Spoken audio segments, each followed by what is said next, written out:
What do you understand by equality, Sophie? What does it mean to you? Freedom. Can you be more... Is it equality of opportunity? Is it equal pay across the board? Is it something more than that? I think equality's better for everyone. I think, okay. you know, and I'm really delighted, you know, I love my job because it's an optimistic and a hopeful job, which is about creating more choices for people. I'm interested in people being able to have different choices and having equality of outcome. Aha, well, so you're going to have choices and equality of outcome. What if people choose different things, which is what they've been doing in Scandinavia? So the Scandinavian countries have moved more towards gender equality than any other countries, and the personality differences in Scandinavia have increased rather than decreased, and the proportion of women who are choosing STEM fields has decreased rather than increased. So as cultures become more gender neutral, the number of women who choose STEM fields decreases. What do you mean by STEM fields? So science, technology, engineering, and mathematics. So if you let men and women make their choices, what actually happens is that they specialize in different situations, and you don't get equality of outcome. Could they not have been programmed to have those views from the moment we raise them and give boys Lego and construction? No, because what happens is that as countries get more egalitarian, which means there's less programming of that sort, the differences get larger, not smaller. And the scientific data on that is clear, and most of it was generated by people who have a left-leaning bias, so you can't blame it on conservative scientists. It was a shock to everyone to find that out. Sophie, I think the difference between Jordan and me is that we look at evidence and we lean towards different theories. So Jordan's theory is very much evolutionary, you know, that there are inherent differences in men and women. Mine is very much more social role theory, if you like, and that men and women are taking on different roles due to the expectations that society puts on them. And it's interesting that Jordan frequently cites Scandinavian countries where they've made more, like there's nowhere in the world that women are equal, but Scandinavia has made the most progress towards shared parenting, etc. Yep.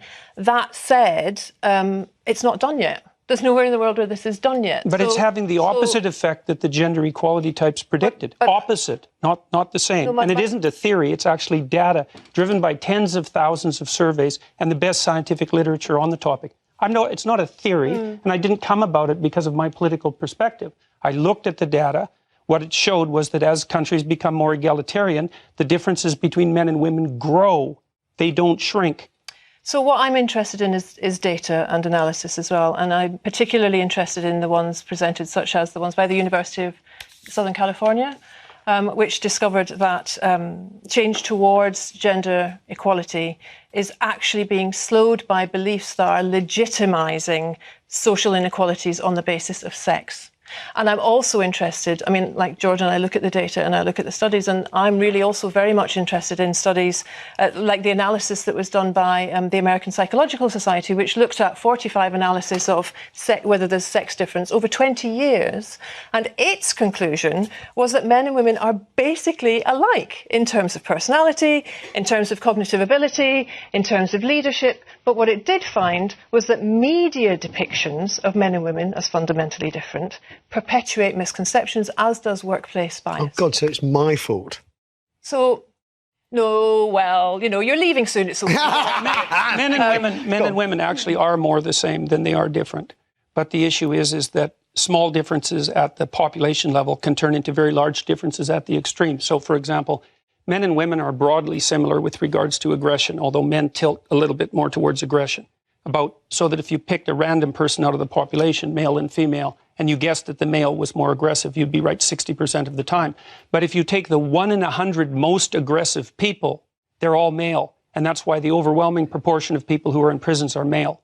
Now, do you want to equalize that, just out of curiosity? What about bricklayers? They're 99% male. And we've got about 3/4 of the population now in universities in the humanities and social sciences are female. Yeah. Are we going to equalize that? And men work longer hours. They work more dangerous jobs. They're more likely to move. They're more likely to work outside. They're more likely to participate in jobs in the STEM fields that are scalable. They make more money for those reasons. And that's all hidden under the idea that the reason that men and women make different amounts of money is because of their gender. It's a very simplistic analysis, and trying to Michael, address I was just going to say, Sophie, can you come back on that? What I'm trying to equalise is opportunity and choice. Fine, let's equalise choice. You agree on that. But we won't get equal outcome that way. And I think that what happens then, nobody knows, because we've never done it. We do know. We know what's happened in Scandinavia. But it's not fully got there yet. No, but it's going in the opposite direction that everyone predicted, and strongly. I think one of the things I loved about Jordan's book, which I speed read last night, so forgive me, Jordan, I've not read every line. But one of my favourite rules in Jordan's book is Rule 9, which says, assume the person you are listening to might know something you don't. Mm-hmm. And I think that in a country where men outnumber women by 2 to 1 in Parliament, in local government, where women's voices are not equally represented in media, where our education systems still are teaching boys and girls ideas of pink and blue. Yeah. What I'm trying to do is work with thousands of optimistic, hopeful people for change. Okay.